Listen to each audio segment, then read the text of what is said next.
Easy like Sunday morning. No, it's not Sunday morning. Sunday afternoon. Well, sword friends, I see that jumping on randomly in the middle of the day on a Sunday afternoon without any plans doesn't leave me with a whole lot of conversation to start with. But plan for today is while my little one is napping, I am sick of editing videos, so I'm going to just stream for a little bit and then stop streaming. But I will answer questions, babble on for a little bit. Plan is to stream for maybe an hour or so. But for those of you that have joined these ramble streams before, I tend to go on for 2 hours when I plan for an hour. so that's it. So yeah, no particular plans. I can always find things to babble on about, but of course, it's more fun, I think, when chat jumps in and says some fun stuff, asks some questions, and I can have a conversation, or at least give me something to babble about, and I will go that way. I do have one thing to babble about briefly, and that is this wakizashi from Romance of Men. It's got, I don't know if my camera is going to pick it up, but it's all risque in the Suba thing. It's got this geisha scene on it, which is risque, and I there's the I've seen the fittings before, so this is a very muddy casting of the fittings, but I've seen them many years ago. They were sold. So it's funny to see them pop up again, but not a very popular fitting set. Anyway.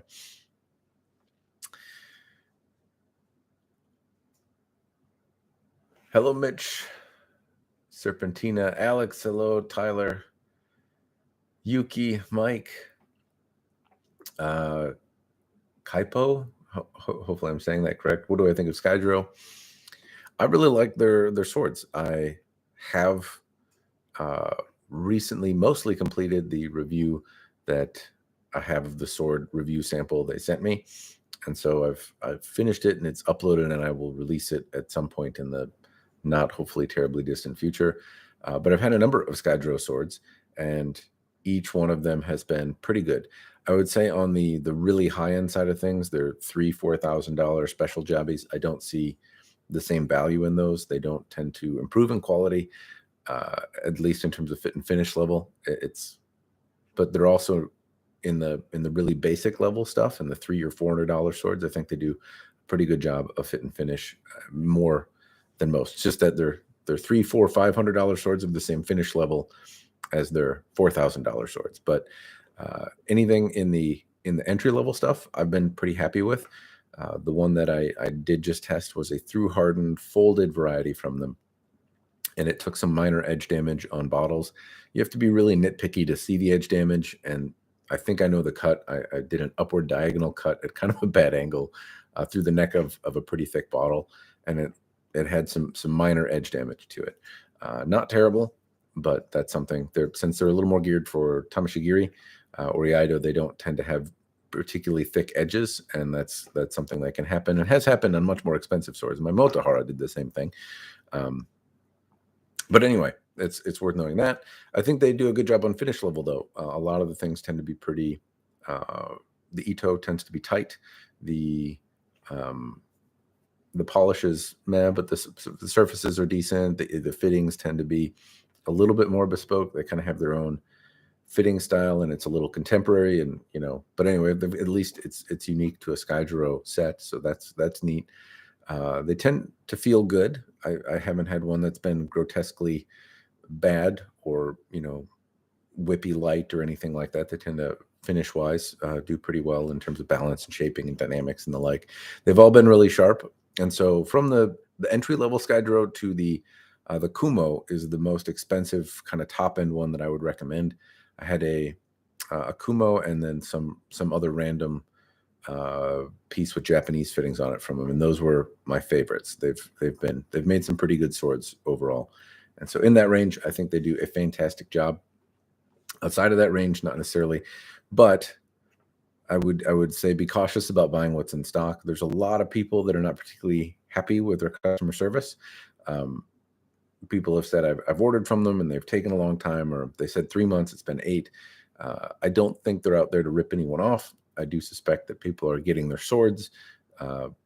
But before the pandemic, I see people saying that they were slow. So now that there's supply chain challenges and people are having trouble shipping things and all sorts of other stuff, it only kind of adds to that. So if one's in stock, then thumbs up. I would say they're worth looking at, especially if you're a practitioner and you care about some of the little fit finish things.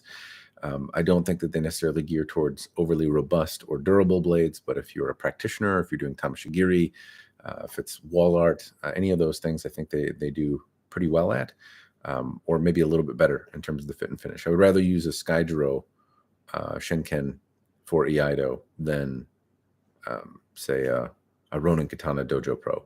Alternatively, if I was chopping down trees and logs, I'd rather have the Dojo Pro than the Skyjuro in equivalent price categories. That was a very long-winded way of saying stuff. Hopefully, now that I think about it, my audio is coming through and I'm not just talking.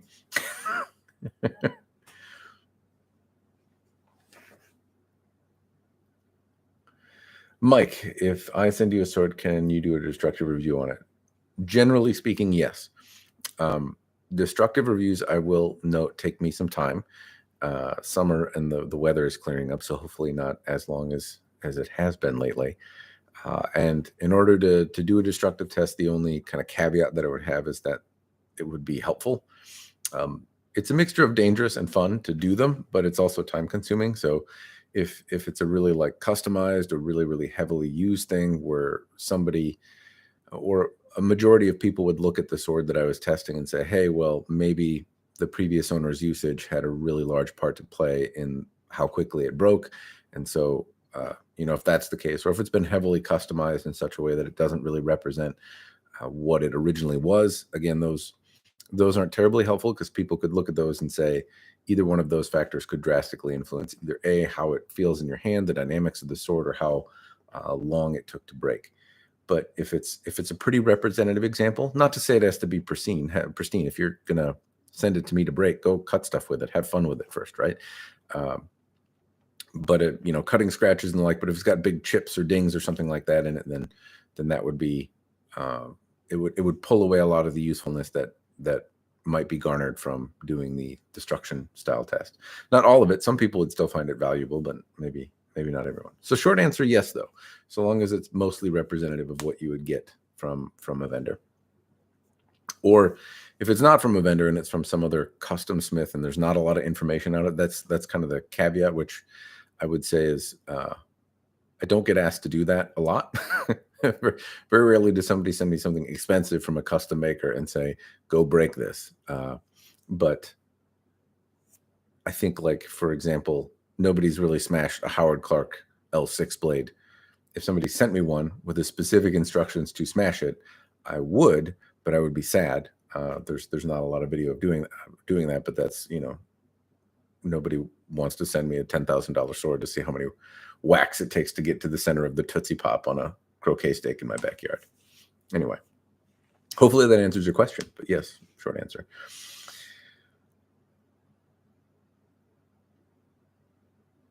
Adel, hopefully I'm saying that right. Ordered Jakku just because views your great channel. Great content, great advice. I'm glad you like it.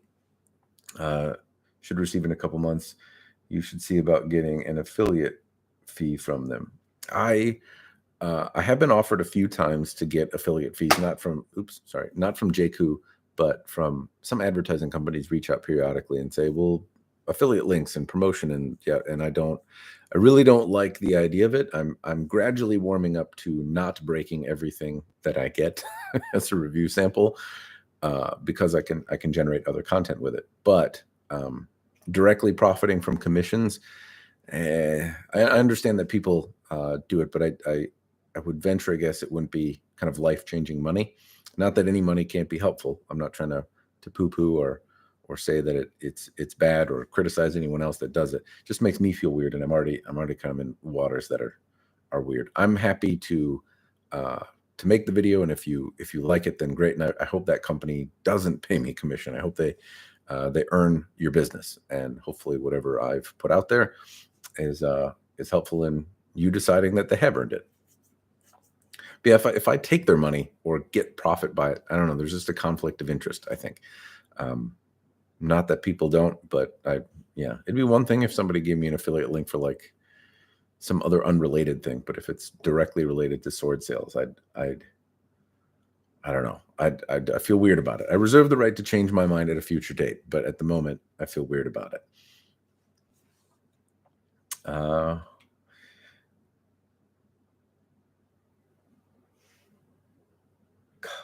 Kalgura.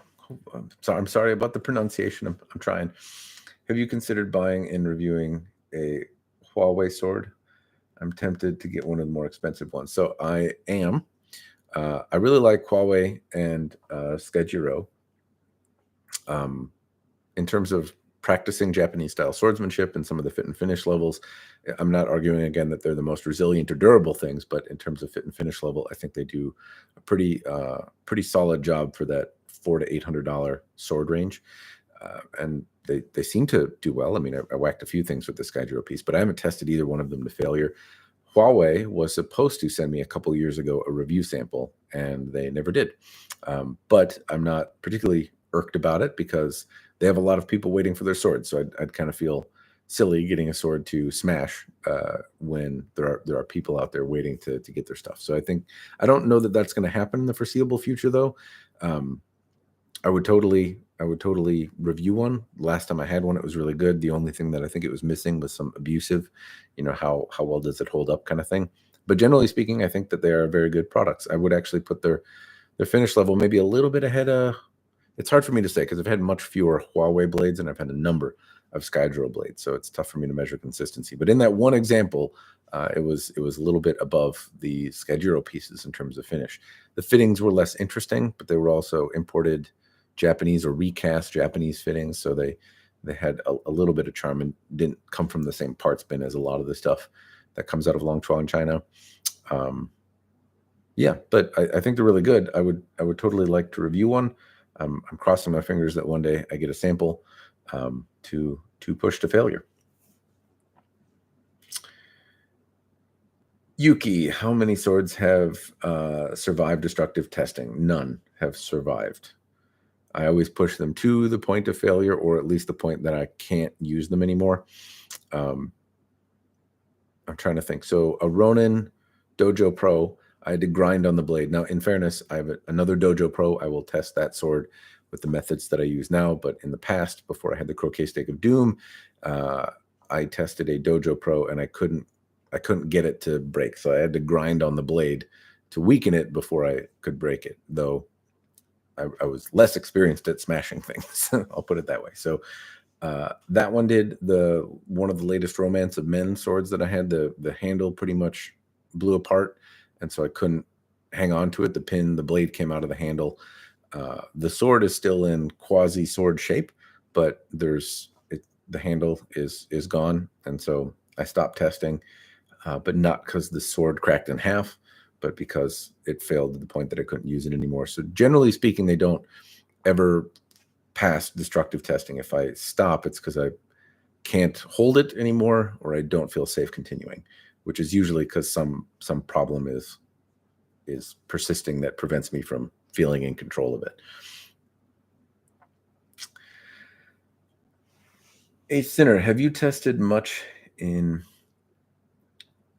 black blade options and blank blade options available? Which in blank blade options available? I don't know many places that do them, but I think I'd like an awesome quality blade and add my own fittings over time. No, so most of the time I haven't tested any. Short answer.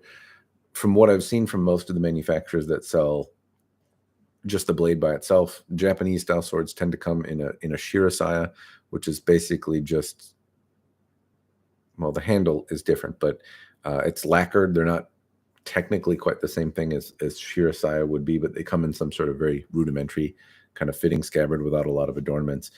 And there's a few places that sell them, but they don't tend to be much different than the mounted blade varieties. So I know Ronin Katana sells the elites. They have a few Shirasaya that come around that you can then add fittings to later.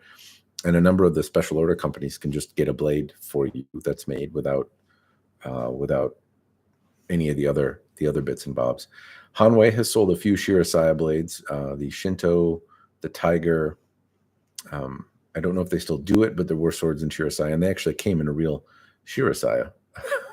Noctagonal, nice, not lacquered, actual Shirasaya. But otherwise, yeah, you can order just a blade from vendors. Generally speaking, though, the not in stock stuff, same kind of comment as I had on Skyjuro earlier, that if they're making it to you bespoke, then be prepared for some time. Mike, it's going to be a cheap 1045 katana from Amazon. That's fine. If it's a vendor that I haven't covered in particular, then it's not the cost of things that I would really. The cost has a bearing in what I will test, but not the way you think. Like a heavily customized, custom-made piece from a blacksmith that doesn't really have any information on them about on the internet, anyone pushing their stuff to failure because that's just the case, then there is some value in a used or diminished quality thing being shown and tested because there's lack of other stuff. But otherwise, like there's a lot of stuff for, well, not a lot, but if it's a product that you're supposed to be able to go and buy, then I would want to, or one of an exact model that you can go out and buy. A mass-produced thing is a better way to put it than something that's representative of that mass-produced thing. Otherwise, I don't know. The usefulness becomes debatable, but I'll have that debate. If just tell me what you're thinking, and I'll. The answer is probably yes, though. I can't refuse people willing to send me stuff to smash. That's. Also, what's your opinion on buying swords from Amazon? I haven't bought swords from Amazon. I do see stuff on there. I'm wary of buying anything from a non-factory authorized distributor if it's something from Huawei or Cold Steel or another really prolific smith or forge or manufacturer brand. They make a lot of B stock, a lot of scratch and dent stuff, and what happens to that is questionable. So it's entirely possible that that's the stock you're getting. Buying from an authorized dealer seems to not be much more expensive. Not that Cult of Athena is infallible, but they tend to be pretty reliable, and I don't know that the prices are a whole lot different than Amazon. Again, they're not perfect, but I might think it's better. I don't know though. I'm sure there's a lot of good reputable Amazon sellers or swords or things like that on Amazon. I just don't happen to browse that assortment as much. It'd be funny if they had like an Amazon Basics katana, right? Like they see that there's an industry and a market for selling it, so they start making an Amazon Basics sword and try to steal the business away. That'd be funny. I'm glad you decided not to try to break swords. I'm so sad to watch. Katana, I will still be breaking them, just not all of them. So there are, for example, the box that I got with the Ronin katanas in it not too long ago. There was a sax, and it's a small knife, so I don't know. I'll probably test it abusively, but breaking a knife is maybe less useful. The Dojo Pro, though, I specifically asked Ronin to send me something so I could make a more updated version of the destruction test. So I will test it because it's been so many years since I've done it. Just for fun, I'd like to revisit it and see if it deserves the place it has in my mind for its resilience. The RK series that they threw in the box, though, as well. I tested one of those a couple of years ago, along with that being some of the first swords that I tested. So I've done one recently with reasonably recent methods. So there's not a whole lot of need to break it. That it wouldn't do a whole. I mean, it would have some value perhaps, but not much. So I will still break things, but I'm trying to I should say the vote is still out, right? So I recently posted the video where I said I'm thinking about stopping that. I do want to make sure that the community is along with me in that, but it sounds like a few people are okay with me not smashing things. But anyway, where it has value, if it's a new vendor that I've never worked with before and their stuff is sold as functional and durable or resilient in some way, then I will go smash it.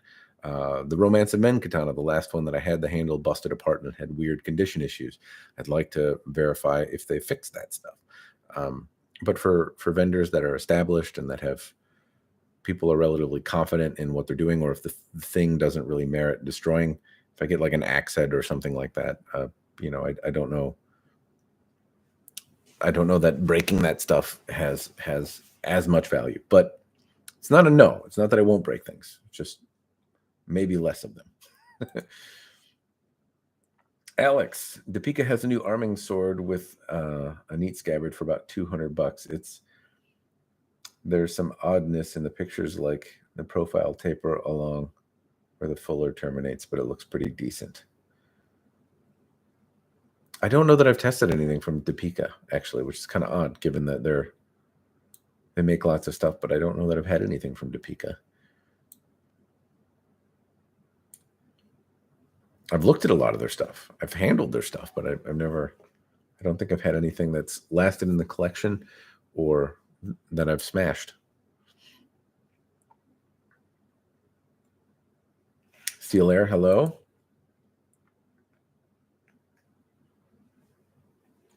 Mike, I don't know how to DM you in YouTube, but I'll see if I can figure it out. I like that you have given Michael Rizzo Silva. Yeah, I'm really happy with that as well. There's been a few creators that have gotten some broken bits from stuff, and Mike did a really awesome job with what he was sent. he turned him into some pretty cool stuff, and I really like that he brought folks along the way. I was very happy to see how much he shared and kind of the process that he went through and moving it around and his thoughts on it. I thought that was also very fun. So hopefully I can do some more stuff for people that are handy and will share stuff. Yes, I too really enjoyed Mike's videos. I liked what he did. I was kind of secretly hoping that weird Tonto thing would turn into an Aginata or some sort of polearm, but I think he did a pretty good job with his Tonto in particular. Alex, the specs for the Depika product are more impressive than the pictures. All right, I'm gonna Depika arming sword. Alex, where can I find it? I'll try and look at it in the background here, and hopefully I don't break my stream. Fortunately, I'm using the YouTube software, so I can't share my screen. At least I don't know how to do it on YouTube. So what's it called? And I'll babble about it. Unfortunately, I can't also share, right? Can I?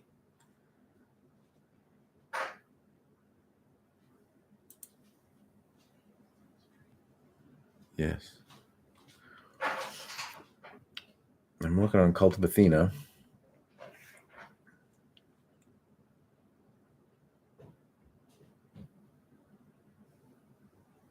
KOA new products.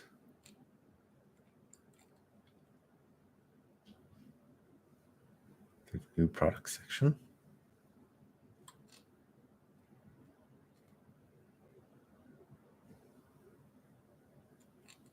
Do you have the name of it? I don't see new products on Cult of Athena. New in the shop. Maybe I do. Okay. Castilian arming sword? Is that what you're talking boot?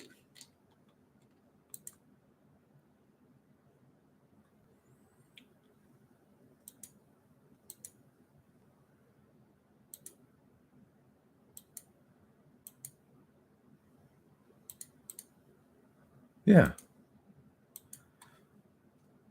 Sorry, I can't look at Cult of Athena and the chat.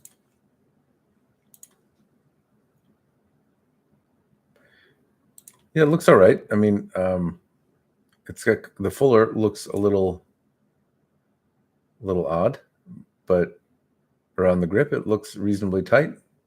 The pommel and all that, it looks more handsome than I thought the Pika swords looked. So good on them. $200. Somebody buy one and tell me if you like it.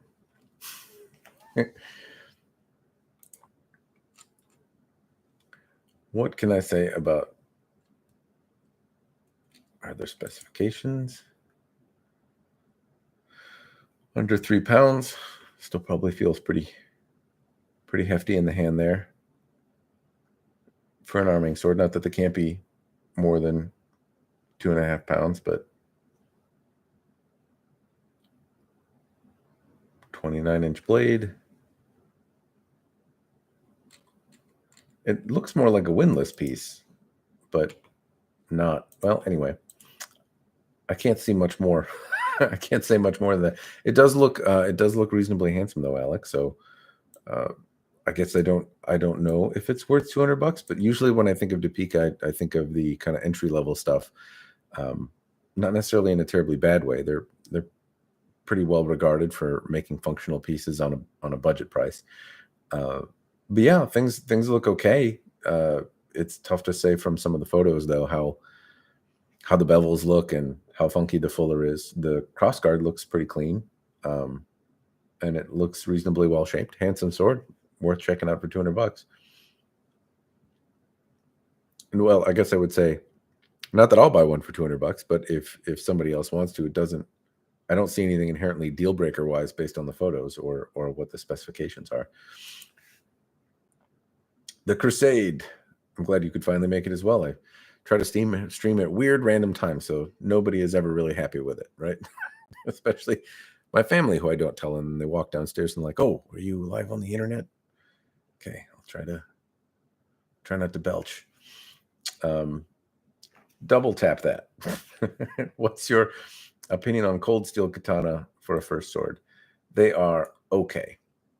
And that is generally my thoughts. If there's some, they're not bad. The most recent warrior katana that I had was a little lighter than I recall. I think some of the newer pieces have had some weight moved out of them.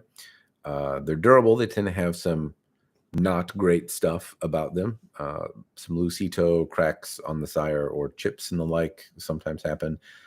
People don't tend to complain about the blades breaking or being bad at all, though. So if you can find one for a thrifty price, I think they're not so bad. But generally speaking, you can find something better for similar money. That's my general take. They kind of get a C average, I guess, in the katana side of things. I do like their fittings though, at least the warrior fittings. I like that. I like that they come with a metal kojiri. That's nice, especially not that they're a weight that's particularly fun for kata usage, but if you're doing kata, I like a metal kojiri because I tend to bang this the tip of the saya on the very end of the saya on the ground and horn and paint chips easier than the metal does. So there are redeeming things, but I still kind of put them at a C level. In fairness, though, I haven't also had some of their newest stuff. So there was a Seagal line of things, a gold line. I had the Dragonfly, the Emperor, and the Warrior, and 2 of the Emperors, 3 of the Dragonflies, and maybe 10 or 15 examples of the Warrior over time. So, but I haven't had any of the other stuff that they've recently released. So maybe that's different.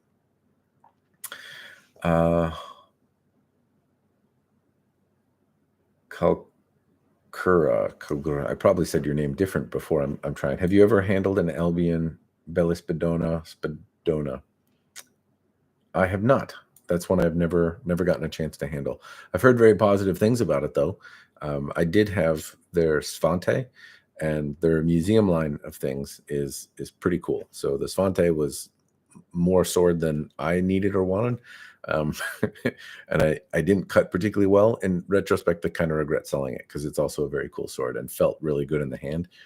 It found a happy home though, so I'm not too loathsome about it. But I did have a different museum line, and it was big and imposing and scary looking, and actually felt pretty cool. I have very positive experiences from it. So I would speculate that, given my experience with other large museum swords, that it probably feels better than it looks. And that one actually looks a little bit more nimble. Hey, Cog. Hello, Matt. How are you? I am okay on this fine Sunday. I have to go back to work tomorrow, so I don't want to do that, but I'm otherwise okay.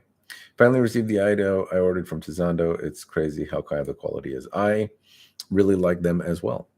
So if you're looking for any Ito, Tizando, particularly their custom stuff, is very, very nice. It's not perfect. It's not without flaw, but there's some very cool options. They tend to hold up pretty well. And there's certainly something about any Ito over a Shenken from China. If you're doing specifically swordsmanship, they don't tend to rattle as much in the scabbards. They tend to draw and slide in. Well, I would say the experience of using the tool is better. That's it. A lot of little things fit together well in those things in comparison to equivalently priced things that you might buy out of China. But yes, I really enjoy it. I also have had the Tizando, like they've rubbed off on a few places. So I've seen some of their high-end stuff that hasn't always held up particularly well, but that's also from martial artists that use it a lot. Mike, you've actually seen an Amazon Basics katana? Then I'll have to look at that later and see if I can find it. If so, that is funny. Shaddy, hello. Amazon Choice katana. I guess I don't know what the difference there is. But if it was branded Amazon Basics and came with like their default color schemes and stuff, that'd be kind of funny. A little smiley face moan on the scabbards and stuff. Brian, what price point does cutting, performance, and durability stop increasing and give way to style and luxury refinements? That's a good question. So right away, really. So you asked a complicated thing in my brain is like, how can I make this audible to humans? So right away, like 1060 is a relatively inexpensive sword. The Ronin Dojo Pros that I mentioned earlier, for example, are made of 1060. A number of other windless swords and things like that might be made of 1060. And it's a pretty good sword steel for through hardening. And if the objective is performance, as in going to take shock, do the dumb things I do in destructive tests, not necessarily how many tatami mats can you cut a through hardened blade. Maybe we'll do, a couple hundred before you need to sharpen it. And maybe through a differentially hardened blade of equal quality will go through 100 more or something like that before it needs to be sharpened. Either way, eventually one of them will need to be sharpened, but the through hardened blade will be more flexible, more forgiving. And generally speaking, the way people think of using swords, that method with 1060 tends to be, out of inexpensive swords in China, a pretty decent sword overall in terms of a blade and what it can take. Alternatively, folding is much more expensive.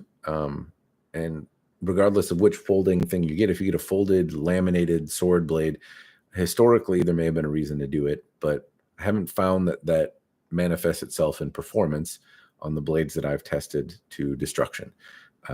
There may be some edge retention, which the types of tests that I do doesn't really favor. And I don't have any scientific way of really showing it. There are ways to do it that I don't do. So the testing that I tend to do favors resilience and shock absorption more than edge retention. So anyway, theoretically, there is some small difference. The stuff that I do doesn't tend to show it. I haven't found it to be particularly more resilient or better in any way. And right away, the folded stuff tends to cost more money than the through hardened stuff, which is less expensive and performs better.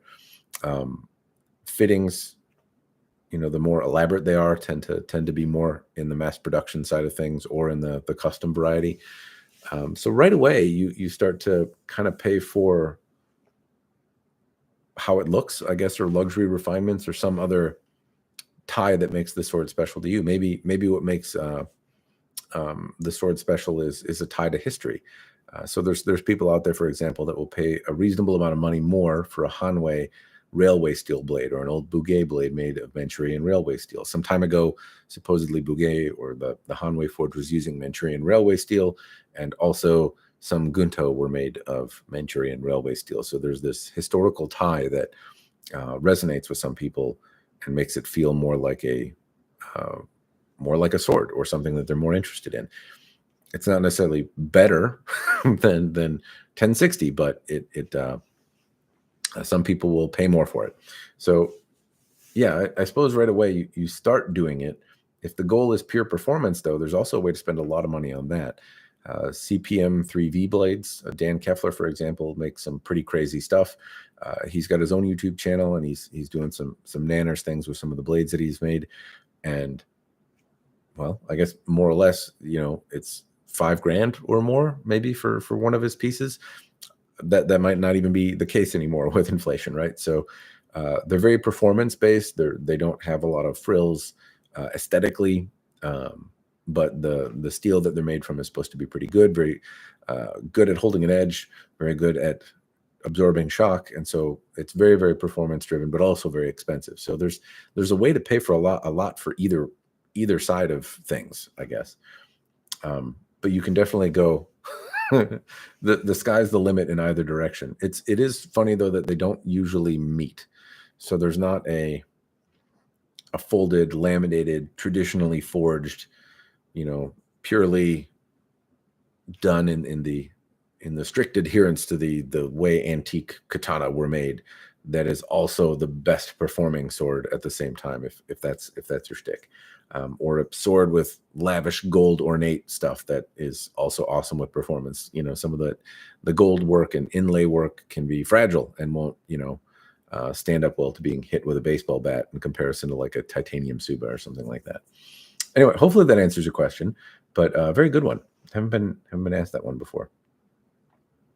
I think to go on a little bit more of a tangent, one of the confusing parts about swords is that the most expensive stuff in the mass production realm that people can buy tends to be aesthetically related, and that's why it's more expensive. And most of the products that you buy, if they are more expensive, tend to perform better, and that isn't always the case with swords. Tamahagane and folded laminated stuff looks cool. It's harder to make. It takes more time, so it costs more money, but it doesn't inherently work better. And arguably, it's easier to fuck up, so they tend to be a little bit on the softer side the way that heat treat them.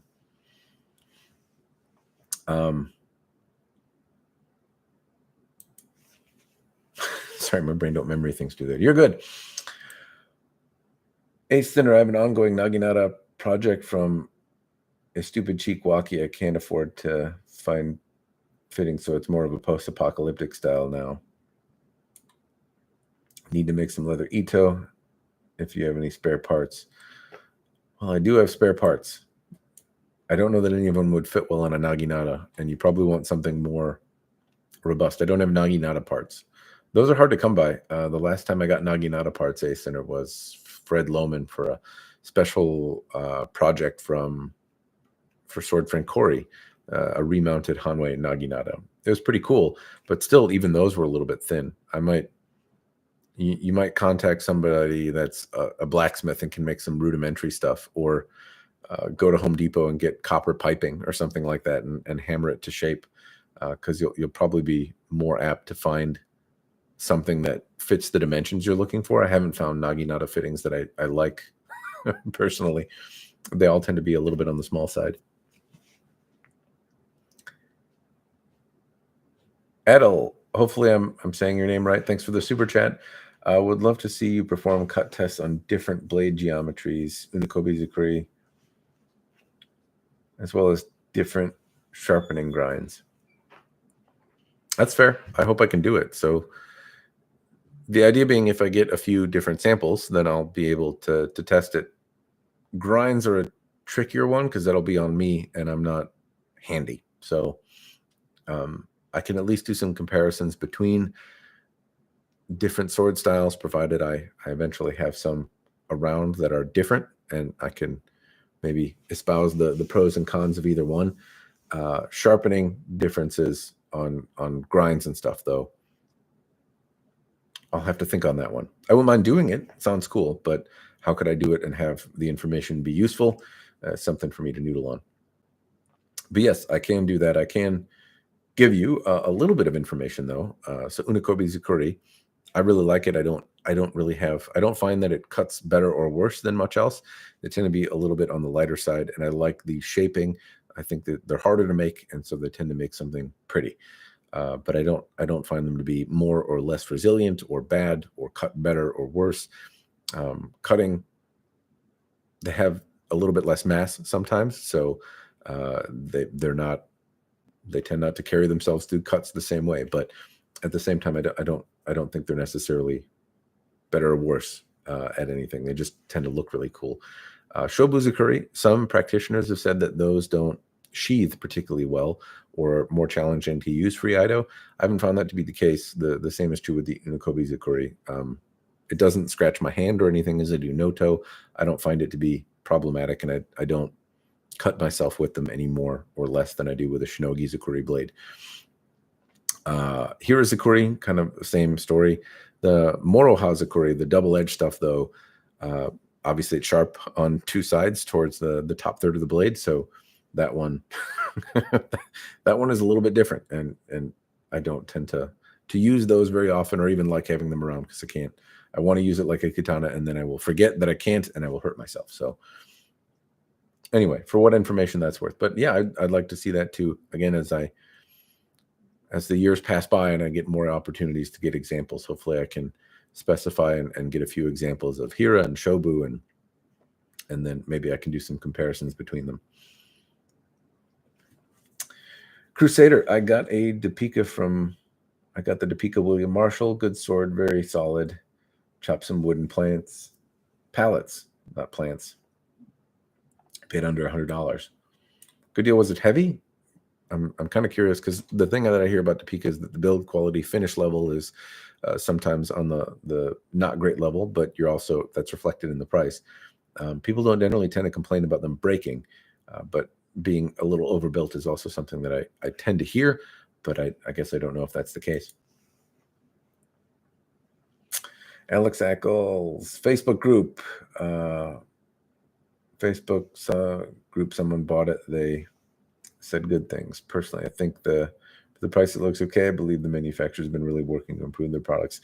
I hope so. I hope swords are cool. I want all the vendors to make better stuff, and it seems like some of the little nuances that people want aren't all that challenging to really get after, right? And I'm glad that over time they've really gotten better. My hope is, like, if I look at swords that came 25 years ago, I remember I got this I think it was a Chris Cutlery sword, or it might have been a very early Hanwei one. It's tough to remember, but it was like ground on a wheel. The lines were all bad. It couldn't come undone. It was heavy. Well, it was a katana-shaped object more than anything else. Everything about it was bad, other than it was very, very tough. And then I look 25 years later at some of the stuff that like Huawei is putting out, and the blades are nice, the lines are clean, and the price really has come down. Some of the very early swords, 20 years ago, like $1,500. The original Hanwei Shinto, I think, when they started making swords, was somewhere around like $1,500 in the museum replicas catalog, and that's it's nanners how much better the quality has gotten, at least in the blades. What hasn't caught up, though, is the fittings. The rest of the stuff, the wrap and all of that kind of stuff hasn't come along as well. So hopefully they get the other side of it. The blades seem to be doing pretty well, though. I'm also kind of impressed with Chinese made swords from the standpoint that I've broken some apart, and people have said, hey, that grain structure was really rough and didn't, was not ideal.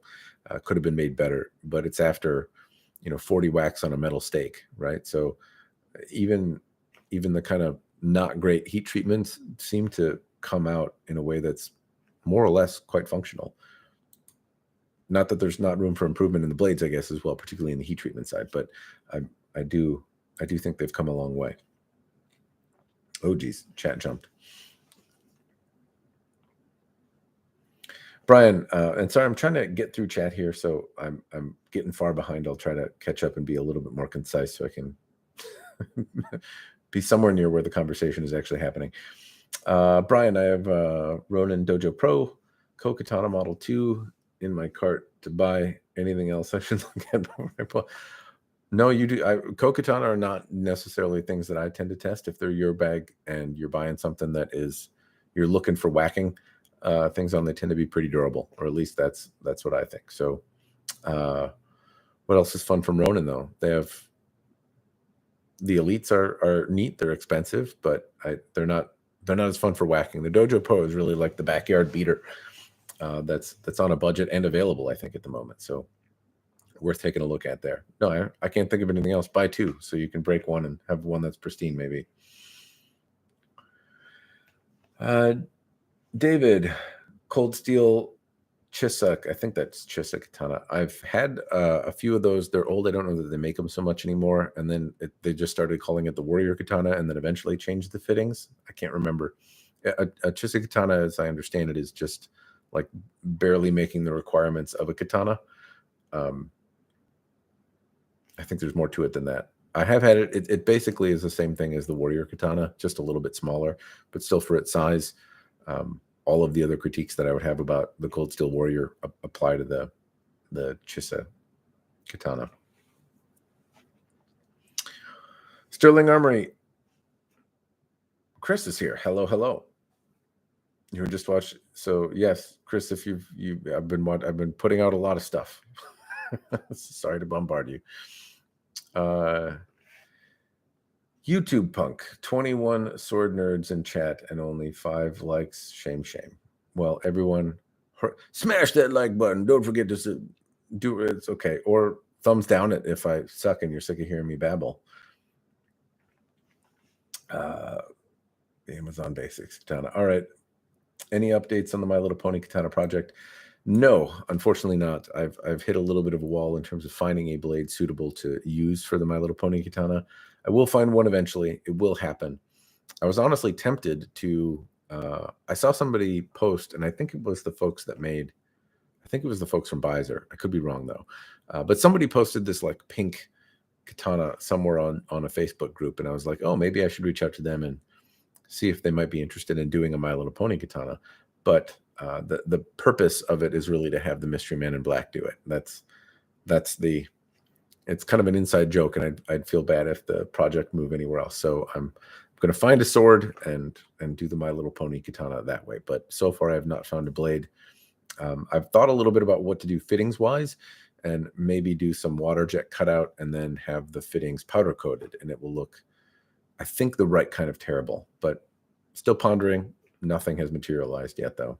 As soon as I have something, though, as soon as I have a blade to work around, then the gears will start moving and I'll start putting content out around it. So if anyone finds a Huawei blade or something of that hasn't been used a lot, is around $200 and has some sort of Zazie Hamon, then let me know and I will see if I can't find a blade.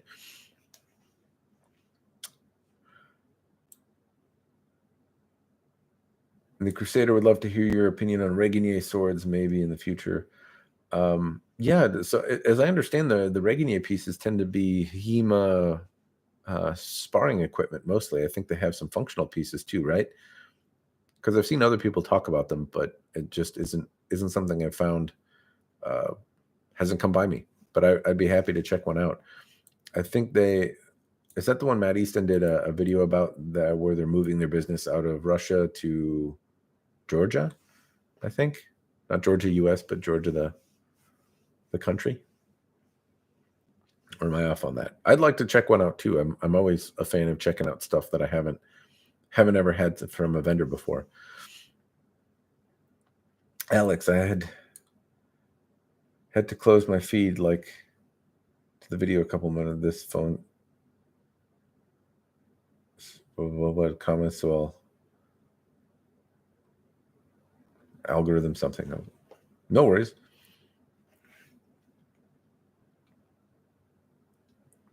A Sinner, you could test edge retention and hanging rope cuts, perhaps. Have your the edge retention side of things is just challenging because it takes a lot of cuts and a lot of material to do it and a lot of time, and it's really boring. So I do some sort of edge retention. Oops, keep whacking my keyboard over here. I do check edge retention a little bit, but usually on the material that I'm using, it's very subjective in terms of I'm whacking it into a log and then gradually observing the refinement and kind of taking note on when I can't feel the finest edge anymore.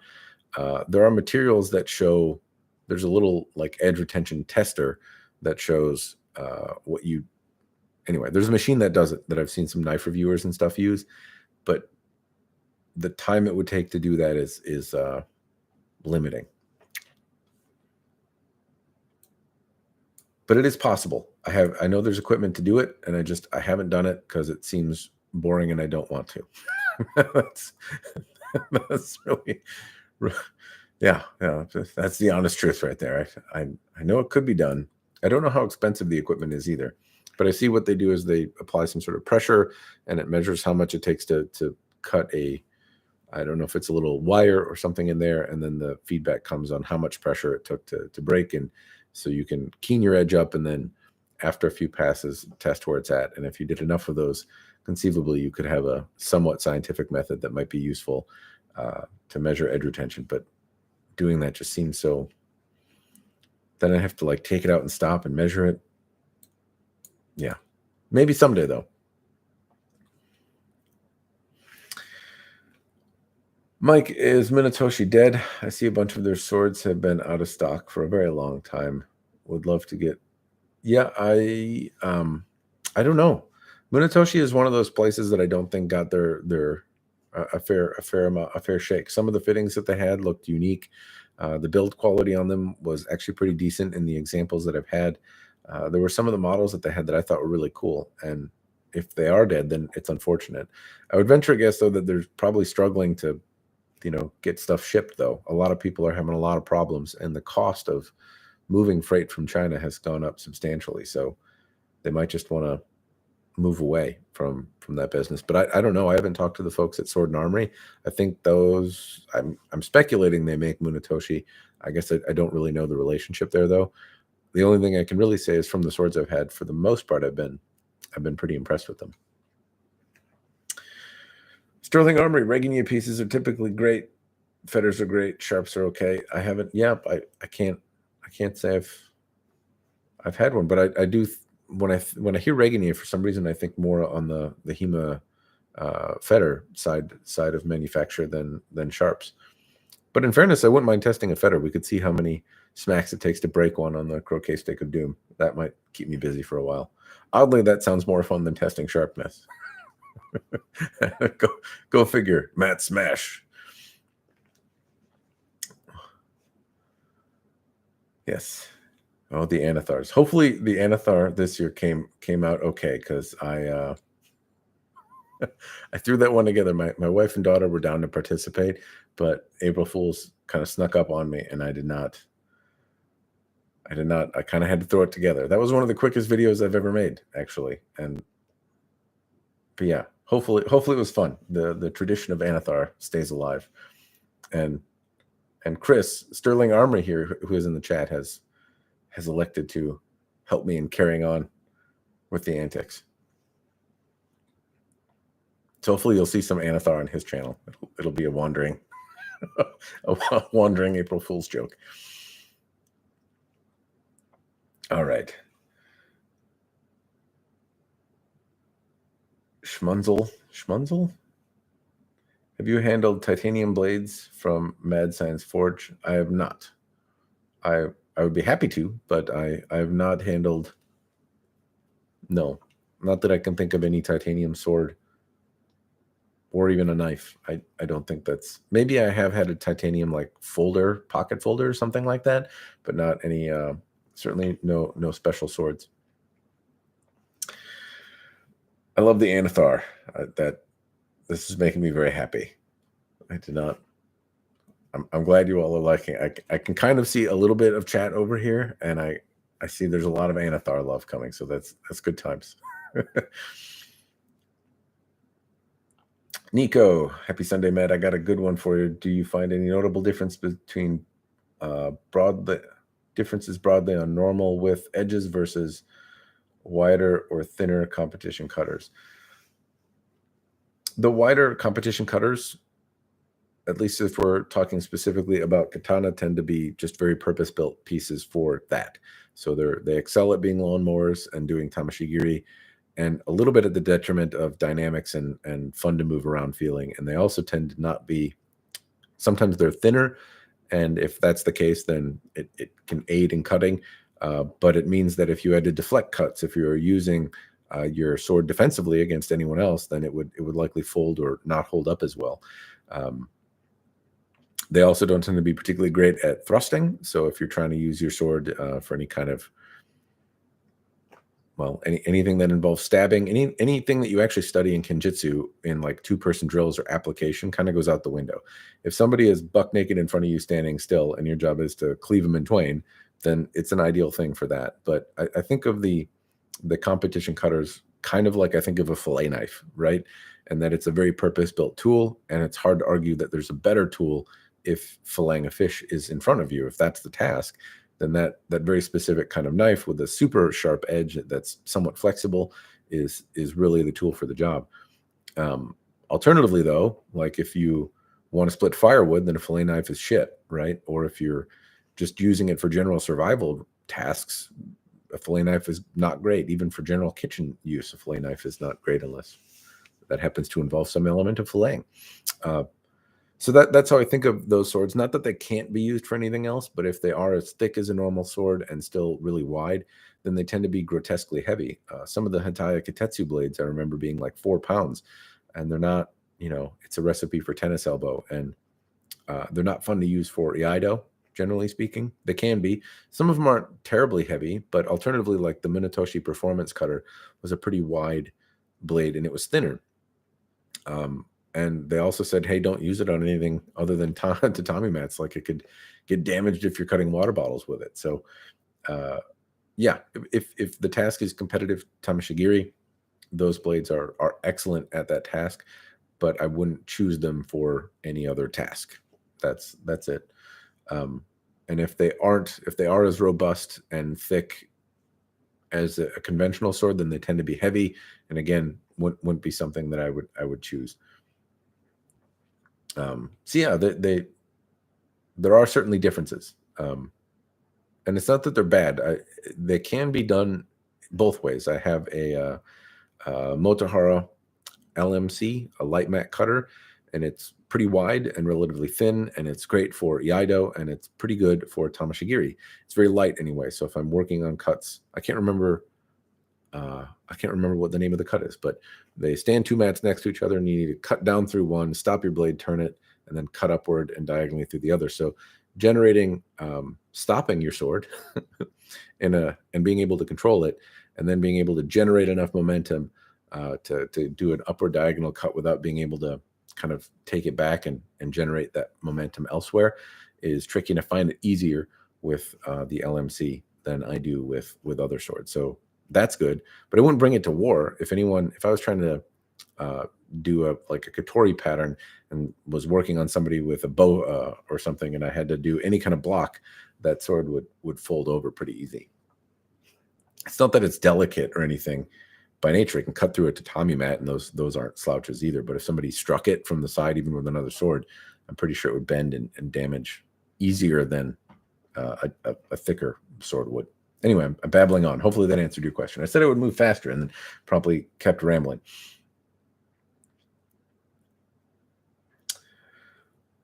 That's right, Alex. Well, Thar. Mike, do I know anyone that offers nagamaki? Cold Steel did. I brought it actually out the other day and was swinging around the nagamaki. But no, I don't know of anyone other than Cold Steel that had one. I think they're discontinued. I don't know that you can get one. Dynasty Forge for a time also had nagamaki in various sizes. I've had one of those as well, one of the more refined ones. It was basically a prettier version of the Cold Steel.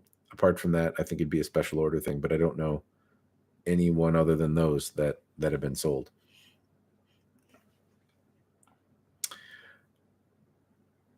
YouTube, well, stop watching this, YouTube punk, and go catch up on the Saga of Anathar.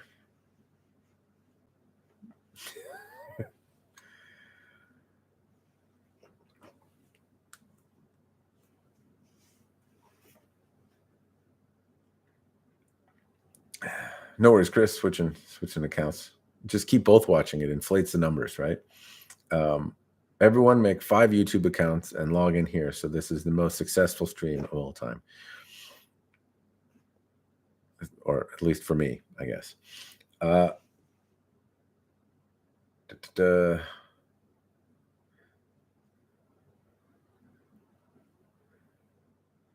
actually the Dojo Pro, I have one over here that I got. The critique that I would have from the Dojo Pro, on one hand, they are, because if I'm talking you into it, I'll temper it. I'll talk you out of it, right? They do a good job for resilience. The one that I just got, though, the Ito, it gets a pass for tightness, but only just, right? Some of the flaps move around a little bit more than I think they should. Working on a video that I actually made one that hopefully will come out in the not too distant future, where I try to elaborate a little bit on how I define good in a ska, and just one part, or at least it composes a lot of parts, but the flap or the folds and the Ito can move around a little bit more, I think, than they should. You can solve some of that by just blasting a little bit with lacquer, but I think that's a thing that I hear quite a bit about Ronin swords, is that the Ito tends to be a little bit on the looser side in contrast to some of the other pieces out there. But Proxy, though, they also tend to be pretty well heat treated and pretty durable. So there is a give and take with it. Resilience, though, it's tough for me to think of a sword at $300 that's held up to more punishment. The Beiser sword was another one, but that one was a little over $500, and I don't think that factored in shipping. The stuff made of S7. So if you want to spend more money, there's maybe stuff that's on par, but otherwise, yeah, I think their durability is really what they favor. But bear in mind that the the Ito might not be as tight. So keep that in mind. If the idea of applying a little bit of lacquer or the Ito moving around a little bit is bad, then I guess keep that in mind before you buy. Because that's what I noticed on this one, is that it's not loose. And if I tighten my hands down on it, it's not bad. But I can certainly feel it move. It's getting a passing grade, but only just. And specifically for the Ito, I haven't done anything other than EI with it. So I don't know if it's going to hold up the same way the ones I have in the past did. But if that's the case, then they tend to be pretty durable.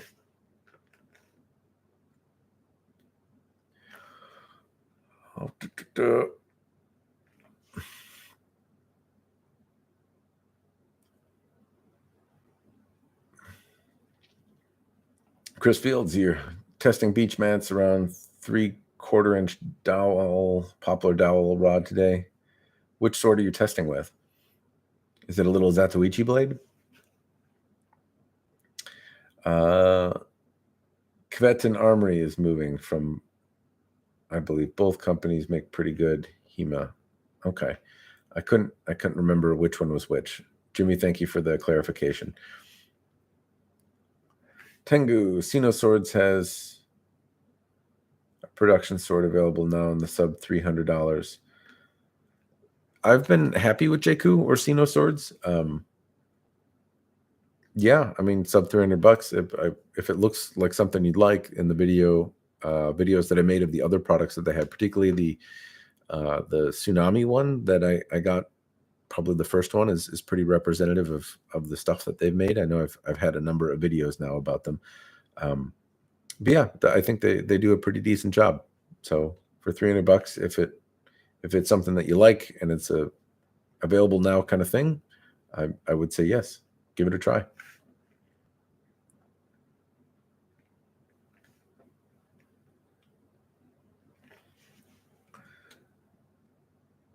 Alex, you've become my personal favorite sword reviewer because you were so upfront with everything. Your average guy likes swords perspective is exactly what someone like me appreciates. Well, I'm glad. I try to be upfront about everything. I found that the internet will call you on your bullshit pretty quickly. So if you try to pretend you know something that you don't, then it will be widely recognized. So I might as well just call it out myself and save you the time. But yeah, I appreciate it, Alex. The swords as a hobby are really fun, and I'm glad that so many people are willing to join and hearing me babble about them. It's been lots of fun. It's been lots of fun, and because I babble about them and people are willing to take their time and listen, I get to babble more about them as I get more opportunities to do it from vendors, and weird stuff gets sent my way. It's a weird. I didn't. This is such a strange hobby and situation. Like I if I think like 10 or 15 years ago that somebody would tell me like, hey, you're gonna babble on the internet, you're gonna make a YouTube channel just with your real name. That's just what you're gonna do because you're awesome at marketing, and you're gonna go on the internet and babble about swords. You won't know a lot about them. You're just gonna talk about the things you think you do know, and then people will listen, and vendors will send you stuff, and you'll just keep doing that. I wouldn't I did not think I yeah, I wouldn't have guessed. I wouldn't have guessed that that would be a thing that happens. Anyway, I'm glad you like it. I appreciate it.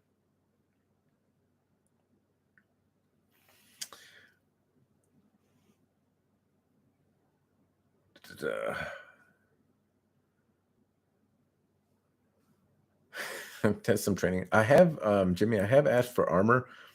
Nobody really wants to send it to me though, but I would be more than happy to test HEMA equipment or armor. And I've put requests into people that make them for either not like a whole suit of armor or something, but something that I could use for testing. And then, maybe like I could hammer it together and actually use it as protection afterwards. So I don't, in case the helicopter of death comes my way, I have something on. Because most of the armor that I have is kind of a pain in the ass to put on and wear, and is not particularly comfortable because I'm not the right size for it anymore. Crusader, I own 2 custom Reginier sharp swords. Excellent. Matt Brown got a huge Montante from them. I don't know that I've ever actually asked or reached out to Reginier, so I will jot that down.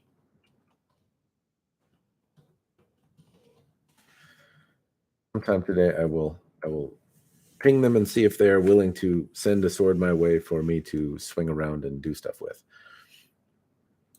It's not something that I typically notice in the secondhand market, though. I'll tell you, in 2022 and 2021, the amount of swords that I acquired is less than any time in the last 10 years. The secondhand market is a little nanners, and it's tough to pick things up at a price I can justify. So I haven't had as many swords come through, and what does come up for sale seems to be moving. So, but yeah, Reginier isn't a name that comes up terribly often in the secondhand market that I see. So, and that's usually where I tend to get a lot of the stuff that I have my own money in. I'm glad to hear you like them though. Hey, Senator Matt, have you looked at the Rockstead UN Tonto models? No. Have I looked at Rockstead UN Tonto? No, I have not. I don't know what that is. I don't know if I'm saying it right. It's on a pedestal for many knife lovers, but it looks like probably the highest performer on modern Tonto blades. I'm sorry, I have to go look at it. I wish I could keep my doopy doop up at the same time. Well, I do see one. Plaza Cutlery, $3,600.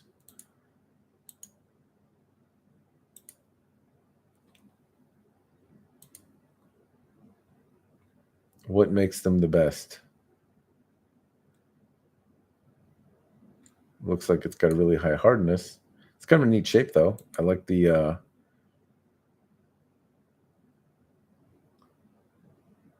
I like it. It kind of reminds me of like a mix between a buck 119 and like an old Tonto.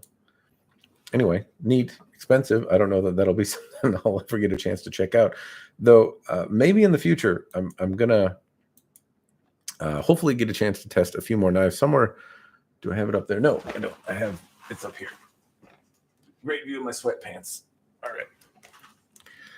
I did get somebody to send me this. It's a Dawson Knives Leonidas, and you get a chance to play with it a little bit. So I was hoping later today to actually take this out and do some filming and cutting and stuff. But Dawson Knives typically makes knives, from what I understand. and this is my first experience with them, so maybe I'll get a chance to play around with some more knives in the future. Though it seems like it's a lot more. There's a lot more YouTubers that cover knives. It's also a mature hobby, and I don't know that I have the same. I don't know if I have the ability to contribute as meaningfully in the realm of knives. But I was also thinking about doing a review on a knife because it's sitting over here and I don't like it. And it's this cold steel drop forged piece. And Scab, from Joe and Scab, there's a shout out to another YouTuber, Scab at Choir Boys Cutlery. I think he did a review on a different drop forged knife. And I can't remember exactly if he liked it or not, but I hate this knife. I hate it. I hate it. I hate it. 10 months out of the year anyway, because my hand freezes to it when I go outside. So I'm from Minnesota. It gets cold here 10 months out of the year. It's typically freezing all the time. And I don't wear gloves for much of the year, even in sub-zero temperatures. I generally don't need to wear a glove. Sometimes I do. It's not that I never do. This knife and a glove is also not particularly fun, but in my bare hands, I grabbed it and I had to go inside because it stuck to my hand and I couldn't get it off. I had to warm it up and, shake it off a little bit because it was like sticking your tongue to the fireman's pole. And it reminded me I needed to do a review for Scab to say, like, this is why this knife is dumb, at least if you live in the North. But anyway, I can't remember how I got on that tangent, but knives, to some degree, maybe a possibility. I'm trying to work through all this crap first, though. And people keep sending me swords, so I don't know. I'm curious, would you guys like to see me make knife reviews? Is that interesting? I don't know. Where was I?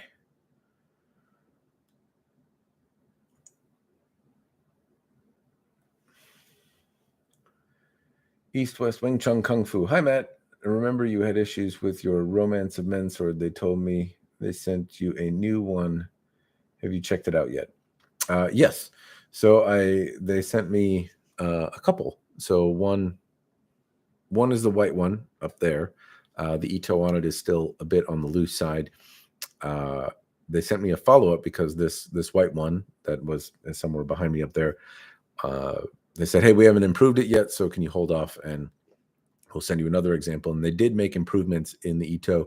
They're still not at a pass, though. They're close to it.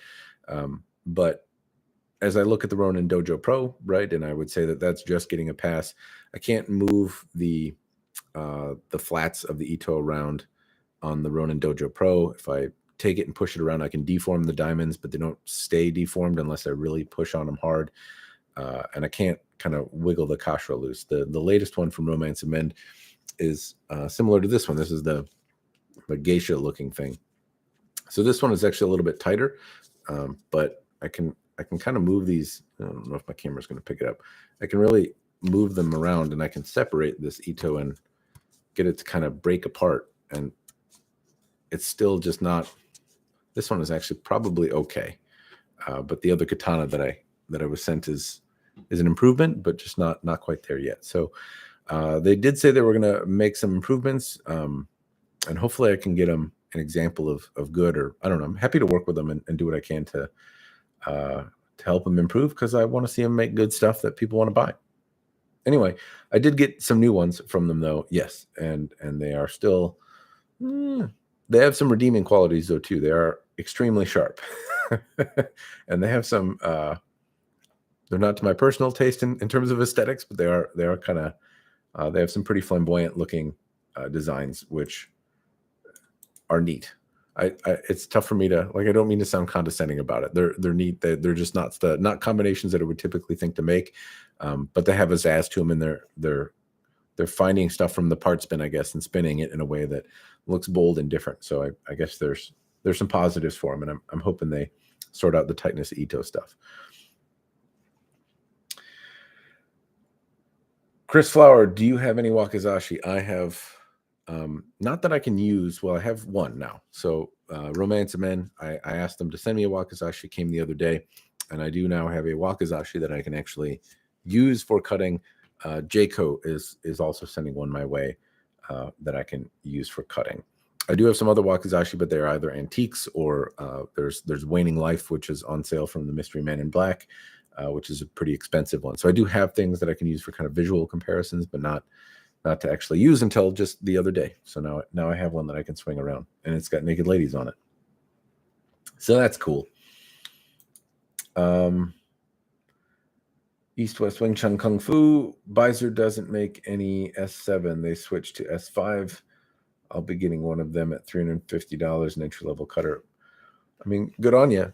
Hopefully it's pretty similar to what the S7 is. I guess I don't know much. I don't really know much about the difference between S7 or S5, but if the performance is similar, then it certainly seemed to be a pretty durable sword.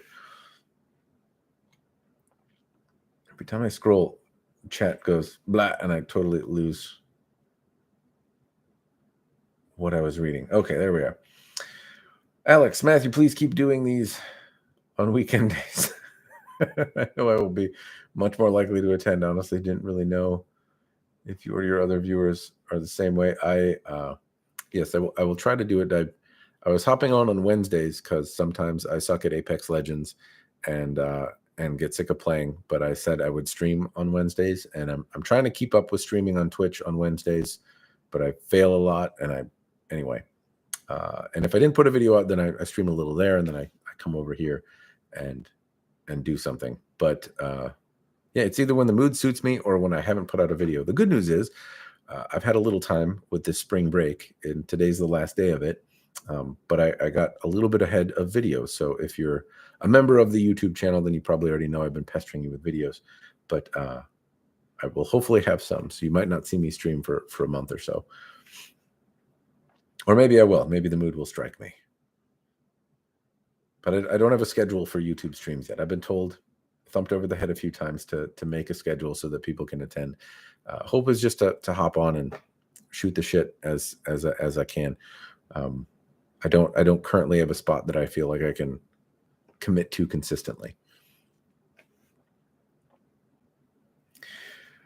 Where was I?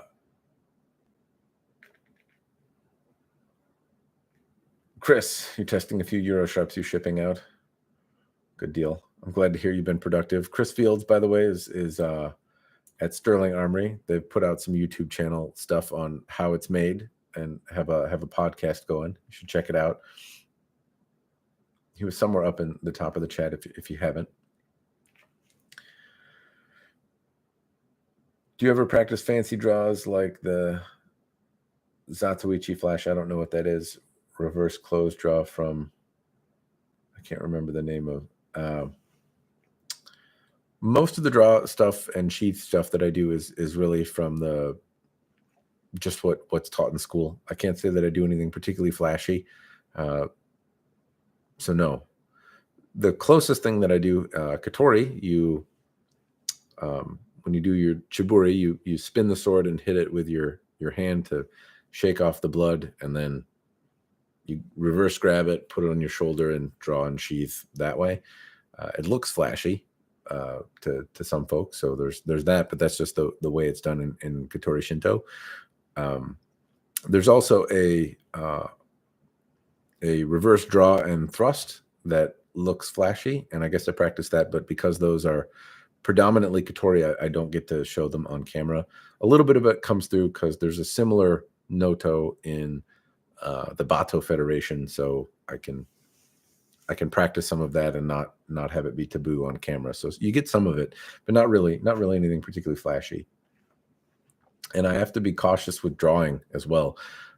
Bear in mind that like when you see me doing stuff on camera, like I have to set up a camera and then like be in frame, and I have more to concentrate on than I should when I'm swinging a razor blade around. So if I'm trying to do anything flashy, it'll probably be with an Iaito and probably not on camera because it's still easy to hurt yourself. But to be honest, I don't really practice much of anything flashy. The dangerous ones though are there are some pieces where you draw up and then you move your sword out of the way, you reach up and come down, and it's very easy to poke yourself in the shoulder or jam the sword in your hand. And I've poked myself pretty good a few times with Iaito trying to get practice down. It's not flashy, but you can certainly impel yourself.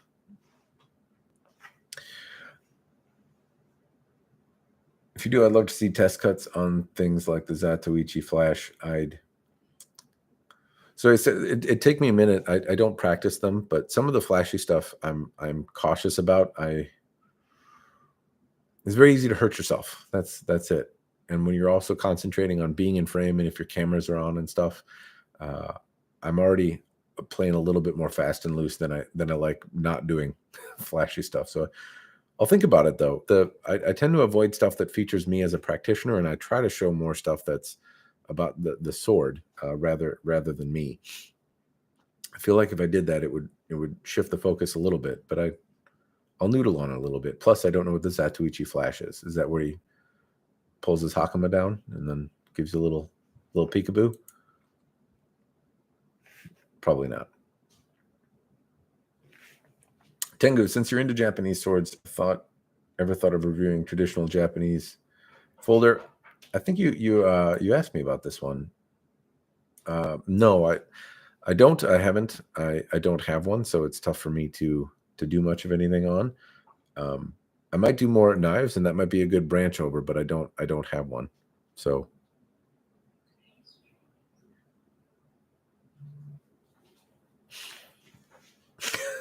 my daughter was asking if I'm still streaming because she does not want to be featured in the background, even though I don't think you would see her.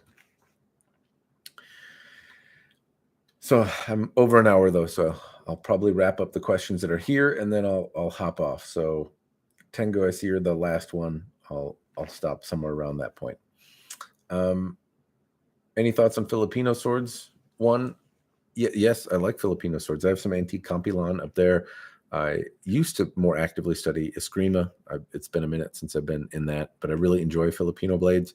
I think they're awesome. I don't get a chance to test many of them, but there's not, other than BCI and traditional Filipino weapons, there's not a lot of suppliers tend to come to mind.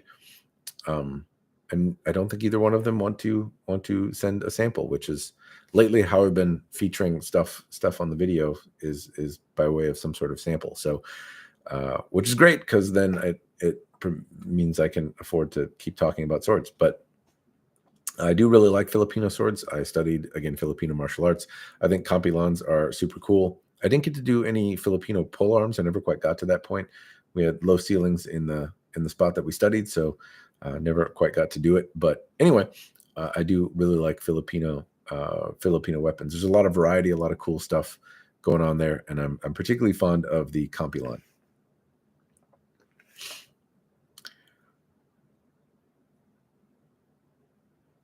Daniel, the scabbards suck too, so I get used to the section of my the scabbard sucked, so I used the section of my silky Hataya pole high I don't know what that word is, pool straw that broke and flattened it out and curved it with a stacked leather handle. Now it's battle ready.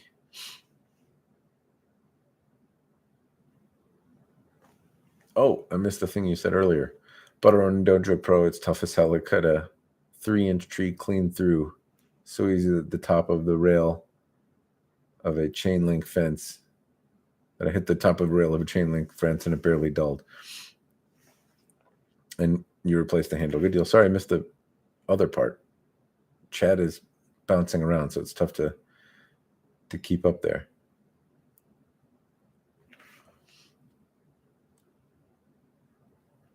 But cool. I'm glad it's also durable. I'm glad when I say I think things are durable and other people can substantiate it. So, you never know if I get cherry-picked examples. I don't think I do, but it's helpful when other people can whack trees down and not have their swords fall apart.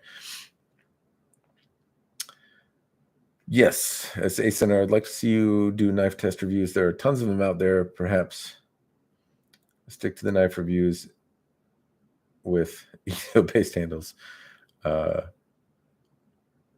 Yeah, but that's fair enough. I don't what do I have? I don't know if I have any with Ito based handles. I do have this little neck knife from CRKT that up there that does. You guys get to see the wall here, but there's a wall there and one over there. So if I look around, I'm like, I think I have one. It's because they're all around me. All right.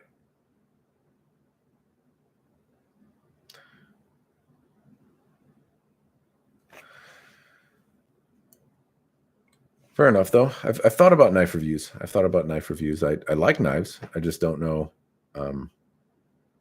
Yeah, there's a lot more people that talk about them, so it's easier to find stuff. But fair enough. What's wrong with it besides the handle? I would just want the steel anyways. I don't know that there's much of anything wrong with the Ronin Dojo Pro handles, I think, is what we're talking about here, Daniel, your comment. So I don't know that much of anything else is wrong with it. The Ito tends to be a little bit loose. That's at least one of the more common complaints. The other stuff, though, tends to be a decent, though. I think that's what we were talking about. I'm getting a little lost in the chat section here. Alcard, can you show us your favorite katana? I made a video about them the other day, so I won't stand up because I would have to. That one's a little further up there. You get another great view of the sweatpants. But my favorite sword, just plain favorite when people ask, is the Huawei bamboo mat that I have that's been redone. I really like that one. It's got swirly mitsudomes all over it. It's a little heavier than the average bamboo mat. And I made a video called My Favorite Katana. So there's talks about that one as well as the ones that I would actively choose to use for training if I weren't, testing something or evaluating a sword for a video. And those tend to be, they're all pretty expensive though, which is something I realized I neglected in the video. So the Huawei bamboo mat isn't particularly cheap. They're between $600 and $800 depending on where, when, how you buy them. Sometimes you can find them for sale secondhand, but the one I like is a little heavier than average, you might say. And it's had a lot of work done on it to zazz it up a bit. So that means that it's effectively still $2,000 for the sword, and so are the Motohara, the evolution blades that I practice with. So the ones that I tend to like are on the pricier side. It's not to say that I don't enjoy other ones though. So if you're looking on a budget, I still have some recommendations, but the ones I tend to use are on the pricier side. But not honestly, it's expensive, but given that the amount of stuff that's sitting behind me, the ones that I choose to use probably says something. It's granted they're $2,000, but there's some over there that are more than that, and I don't use those.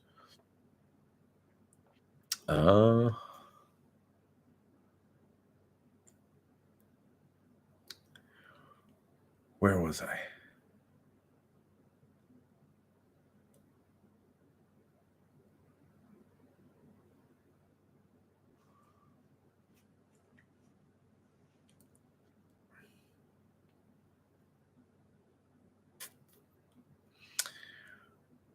I'm glad you keep the channel going. Work and family are going to take a lot of time and attention. They do, ideally. I couldn't imagine how much it drains you to do editing and all. Well, editing certainly is the least fun part. What can I do here? I can kind of show. I can give you a little tour behind the madness here, right? So over here is work side, and then here's me on. Look at the stream inception going on here. So I have a little computer that I'm using for uploading over here, and then I've got this monstrous rig down here for editing and playing video games on, and then I have a backup machine down yonder, and let's see if I can not screw it up. Okay, so this weekend to edit the videos that I had to install editing software on every one of them and move stuff around so that I could render all the stuff on time, because it takes the video about rambling where I rambled about ska took 9 hours to render. so I had to set it there, and uploading and backing stuff up takes a huge amount of time. So I got 3 computers doing it, as well as my laptop, like uploading stuff in the background so I could have things going. It takes a lot of time to edit, and then a lot of time to render, and I got sick of it tying up my computer. So I started dispersing the workload, and that worked a little bit better, at least to get things done in batches. And yes, it does take a lot of time, Alex. Ideally, it doesn't, but filming in batches is also tough. So setting up I could certainly make my production schedule smarter. That would be, that's kind of the next step for me, is figuring out how to sit down and make 2 or 3 videos at once, and then edit, 2 or 3 videos in pretty quick succession. And if I can get batches going, then that is probably going to be helpful. That's tough to do with daylight that lasts 6 minutes, though. Anyway, different problems. I'm figuring it out. YouTube is still fun. Editing is not the funnest part, but it's still overall a very positive experience.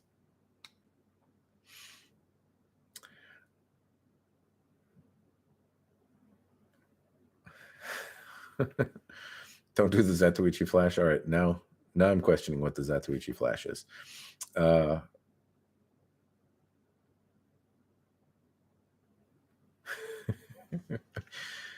All right. Did you ever find a Cossack sword? No, swords. It's not that I haven't found them that I like. Shashka just tend to be on the they're really pricey on Etsy, and I don't want to spend $1,000 or $2,000 on them. Their Universal Swords has some, and they look like World War II replica kind of Shashka type things, and don't look great. Or they sell on eBay from classic pieces, and they're just really expensive. And I haven't found one that I really like. And if I do find one that I like, then I'm always tempered by the fact that I have a pile of swords that I need to work through. But this last week has been pretty productive. I finished a big chunk of Sword Friend Ian stuff. I got feedback out. I've made progress on videos, and so so I can actually send some of the things that people have lent me back, and at the same time, then the spots on the rack fill right back up. So anyway, I haven't found one, though, to answer your question. I would like to play with a Shashka, though. Compare a machine gun to a sword. That would be tough for me to do. That would be a tough one for me to do. I don't have a machine gun. I have rifles, but I don't know what they're breaking my brain, Alex. Yes, my room does have more than one wall. This wall is the fullest, though. That's the inventory back wall. But there are stands that, well, I don't know. This camera is quasi-mobile, so there's stands that have knives, and there's some more swords, and there's some gauntlets I should probably wear. Where does it go? There we go. Turn around this way. There's another pile back there that you don't get to see.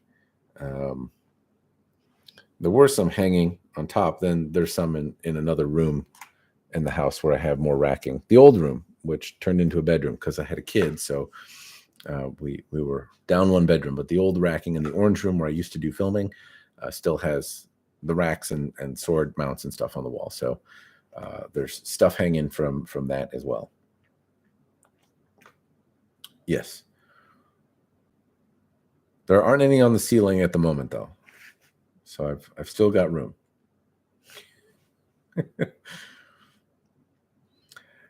Chris, if you don't mind, what is your job? I work as a supply chain manager. That is basically it. So if you hear me babble on about boxes and freight and that kind of stuff, that's because I do that for a gerb. YouTube Punk room tour? No.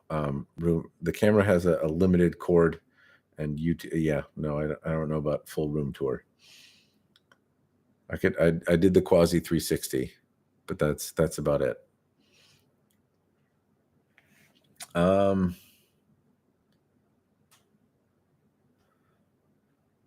right.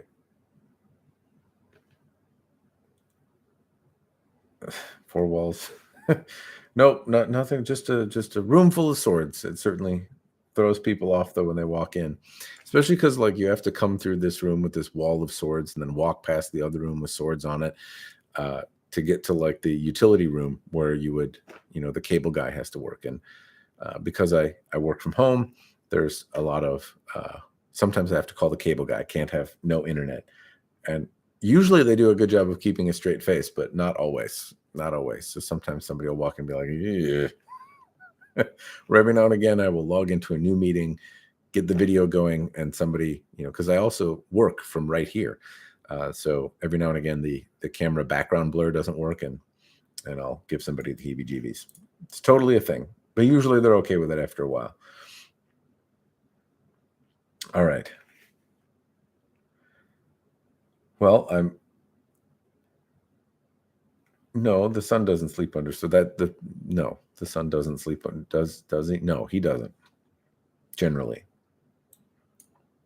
Speaking of, I think he's waking up. So I'm gonna wrap it up here. Thank you everyone for the questions. I appreciate that I can, each time I come on and do these streams, a bunch of people join in. The conversation goes. Hopefully it's a good time, and hearing me babble about swords is good, but everyone's feeding me good questions. It's fun. It's fun to do. I really enjoy it, and I really appreciate all of you being around here and doing it. So thank you for engaging with me. Thank you for doing it. I don't know that I would keep coming on here and doing these streams if it weren't for the engagement that I see in the chat and the fun aspect of it. Because yeah, it says something when I can be like, I got an hour today. What can I do? Take longer than an hour and go ramble about swords on YouTube without a plan. So anyway, thank you for that. It's much appreciated. I'm going to go do some daddy duty stuff now. And as always, cheers and thanks for watching.